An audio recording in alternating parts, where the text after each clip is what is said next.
Now, the smartphone is a very interesting tool for dopamine in light of all this. It's extremely common nowadays to see people texting and doing selfies and communicating in various ways, listening to podcasts, listening to music, doing all sorts of things while they engage in other activities, or going to dinner and texting other people, or making plans, sharing information. That's all wonderful. It gives depth and richness and color to life. But it isn't just about our distracted nature when we're engaging with the phone. It's also a way of layering in dopamine. And it's no surprise that levels of depression and lack of motivation are really on the increase. Everything that we've talked about until now sets up an explanation or an interpretation of why interacting with digital technology can potentially lead to disruptions or lowering in baseline levels of dopamine. I can use a personal example for this. I happen to really enjoy working out. I've always really enjoyed it. But in recent years, I noticed that if I was bringing my phone to my workouts, then not only was I a little bit more distracted and not focusing on what I was doing as much as I could have or should have, but also I started to lose interest in what I was doing. It wasn't as pleasurable.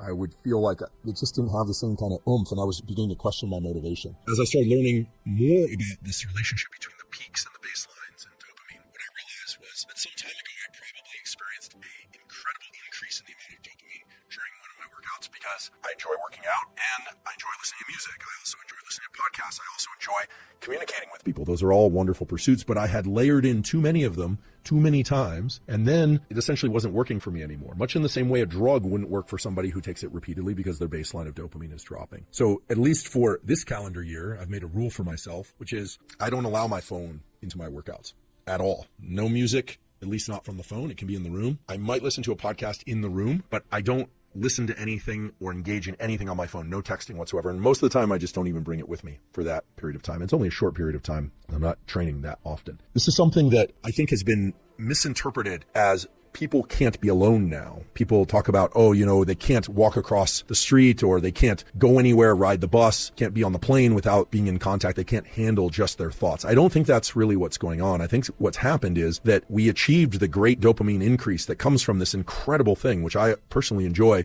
being able to communicate by phone, by text, and exchange pictures and send links and these kinds of things, social media. But then what happens is it doesn't have that same fulfilling aspect to it. And it tends to remove the excitement and the pleasure of the very activities that we are engaged in. So I know this is a hard one for many people, but I do invite you to try removing multiple sources of dopamine release, or what used to be multiple sources of dopamine release, from activities that you want to continue to enjoy or that you want to enjoy more. And now you understand the biological mechanisms that would underlie a statement like that. It takes a little bit of working with. I know it can be challenging in the first week or so of not engaging with the phone during any kind of workout. That actually was really tough. But now I'm back to a place where I enjoy it that much more. I also feel as if I conquered something in terms of the circuitry related to dopamine. I now understand why something that I enjoyed so much had become less pleasurable for me. And there's deep satisfaction that comes from understanding, okay, there wasn't anything wrong with me or what I was doing or anything at all. It was just, there was something wrong with the approach I was taking, which was layering in all these sources of dopamine and dropping my baseline.